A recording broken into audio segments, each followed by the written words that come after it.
Hey, it's your girl, India, back at it again with another episode of India's World. Look at us. Thank you so much for joining me. My name is India, like I said before, if you didn't know. And today we're going to be talking about a lot of different things, actually. The first thing I want to address here is that you have probably been seeing, this beautiful little majestic unicorn on the screen if you're watching the video whenever I talk. And you're probably wondering, is that India? No, okay, I am a unicorn. That is a fact. That is just 100% true. But I am not this unicorn. Okay, so let me introduce y'all to her, because she is an absolute gem. Her name is Mary. She is a beautiful stuffed unicorn, and she actually traveled thousands of miles to be here with me, which I absolutely adore. She loves the color pink, because she is pink. She also likes purple. Purple works for her. I think she likes that too. And she came with me to see the unicorns. They're absolutely lovely. If you ever get to talk with them, they're an absolute dream. So yeah, no, she's not me. But maybe I could do a face reveal one day, if you want to. But I love Mary. For now, I'd rather bless your screens with her face. So Mary actually slept with me at night the first day she was here. Oh, wait, no, I don't mean that kind of slept. But I mean, sleeping, going to sleep together. I would hug her and hold her when I would feel sad. She would give me comfort, which I love her for. And sometimes I feel like I give her comfort, I love hugging her. And I hope she loves it too. I think she does. There was one night in particular that I was laying in bed, right? So terribly sad. I could feel it in my chest, and I would turn over, and there she was, looking directly at me. And at that moment, I didn't feel so alone. And something about that? For majority of my life, I felt so alone. Gosh, it was such a horrible feeling. But a little recently, I've come to realize that I never really was alone. Even if there's no human beings around me, and even if the humans that are around me don't listen or get me, I'm not alone. You can feel alone. Oh, 100%. That's just how you feel sometimes, and that's great. But you're not actually alone. You know how I know that? It's in the little things. Like Mary. When it's just me in my room, there she is, being the best friend I've ever had. When it's cold at night, my fluffy yellow blanket holds me and keeps me warm. When it's hot, the fan blows air in the room to keep me and all my stuffed animals cool. When I walk outside my house, the wind blows against my skin and ruffles through my hair to tell me hello. And when I need to go somewhere, my car helps me get there while we listen to music. So, you see, that's 5 different beings right there looking out for you. Even down to your favorite pens that you love to write with. They are there and they love you. You don't have to feel alone anymore. Oh, by the way, my car's name is Shari. She's wicked cool. I have no idea what kind of car she is because I don't really pay attention to that stuff. But she's blue. She used to be my mom's car until my mom gave her to me so that I could drive to school instead of having to take the bus. God, if you know what riding a school bus is like, you understand how ecstatic I was when I didn't have to Me and anymore. her? She's practically been there for most of my life, from since I was a little kid until now. She's been there with me through a lot of super dark moments, actually. Yeesh. Driven people around in her that I should have left on the side of the road forever. Let me tell you, the amount of psycho crazy people that I have had the displeasure of breathing the same air as, oh my god, I might come off as this innocent, sensitive, sweet little thing, but man, the amount of crazy that I've endured, I can handle almost anything, really.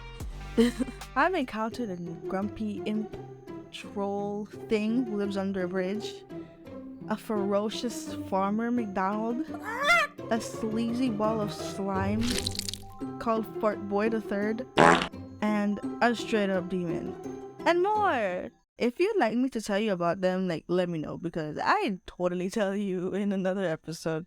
But yeah, Sherry and I have seen it all, and because of all that trauma she witnessed and been a part of, she's kind of serious most of the time because she is concerned about me and cares about me. I get it, like, I was very serious too, and tremendously overwhelmed and sad, and it's taken a lot of my energy and time to work through it. God, is it exhausting? But it's worth it in the end. And at least I'm trying. And hey, if you're trying to, if you're trying every day to just, be okay, hey, I see you and I get you, man. It's great that you just even putting your foot in the door. So, hey, you got this. Oh, but here's a story I want to tell you about me and Sherry. One of the greatest moments of my life. So, it was pretty early in the morning, and my grandma and my brother and I wanted something to eat. Ever since we were little kids, we would go to McDonald's with my grandma and get breakfast. But this time, my grandma and my brother just did not want to go. So my grandma sent me to go get food for them. So there we are, Sherry and I, driving up to Ronald's restaurant singing ba da ba ba ba. I'm loving it. We get the food, and on the way back, the sun is shining, and everything suddenly looked so beautiful. I've been listening to music, and I said, Sherry, you pick the next song. Pick any song on my phone that you like.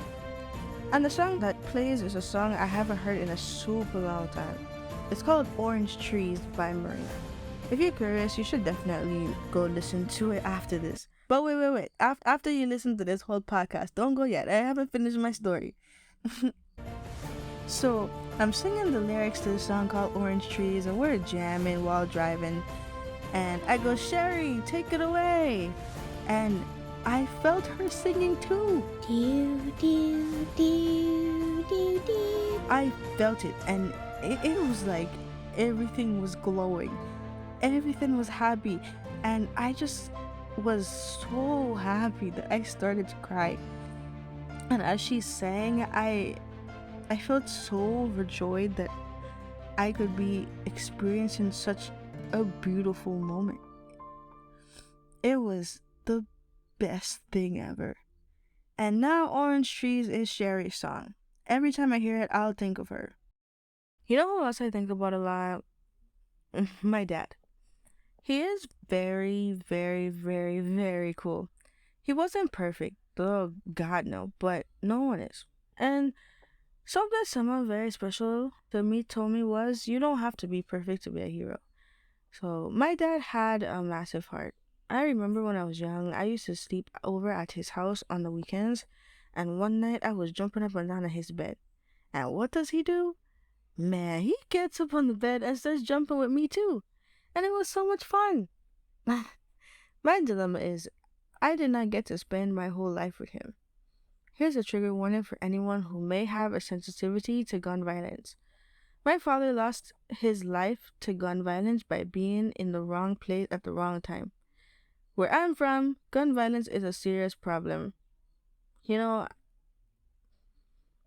I wish I could tell you that I have not heard gunshots in real life and only in movies. But that's not reality. Growing up, I never realized how much I missed him until I reached 11th grade in high school. Now, I have no idea why they decided that a cemetery right across the street from my high school was a good idea. I'm telling you, all you gotta do is walk across the street and there it is. That cemetery happens to be the one that my dad is in. And one day when I was walking to class, I looked at the graveyard and felt this pang in my heart, like I never felt before. And it stung because I just I just wanted him here so badly. I desperately wanted to hug him.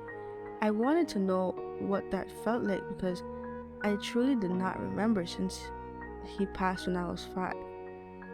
I wanted to feel his love and that he loved me and that I'll be alright in this wild world. The amount of love that I know he had and still has for me, man, we would have been the baddest team alive. No one could stop us when we was together. But one day in high school, I I'm sorry, it's kind of a difficult thing to talk about, but I do want to talk about it with y'all. Because, if anyone who has lost someone maybe very special to them, or just anyone who wants to feel the love of that person that may not be around anymore, hey, I'm telling you, they're there. They're watching down on you. They're checking up on you every once in a while. And they're so proud of you. So very proud. I just know it. I feel it in my heart. Okay, so yes, back to the story. One day in high school, I was walking alone to class. And I was pretty late to class. Yeah, it was pretty late. So everyone else was already kind of gone. I don't really remember any other people around me. But yeah, basically I was walking late. And I was thinking of my dad, and I was just missing him so much. And all of a sudden, the wind picked up. And the leaves were swirling in the air around me as I walked. And I was like, what? And somehow I just knew to look up at the sky. And, I saw it.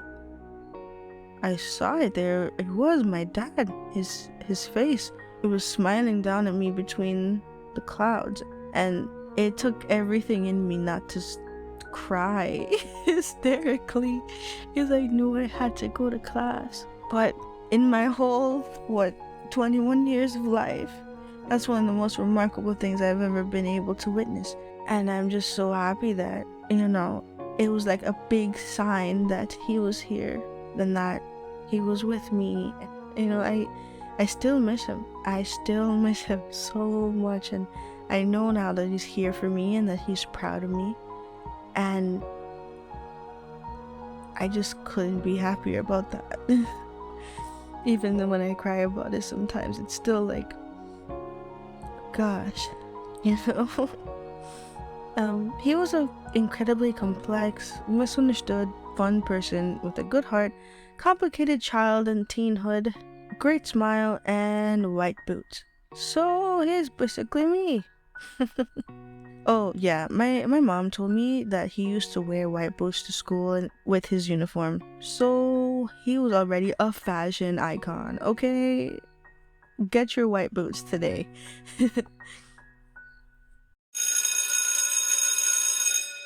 Well, I guess that's it, you guys. Bummer. Ugh. I hope you enjoyed this episode of Indie's World. I appreciate you listening to me, as always. This episode is dedicated to Carlos and Professor Kelly. Professor Kelly encouraged me to create this podcast in a different way that did not rely on different things that others have done. Carlos encouraged me to bring me and my stories to the forefront because I have a voice and I've got interesting things to say. Thank you to the both of them. Tune in next week for more of Indie's World. Goodbye, everybody. Today's show was brought to you by Mary the Unicorn, Beds You Can Jump On, Orange Tree, and viewers like you. Indie's World, copyright 2023, India Todman. All rights reserved. Thank you for watching.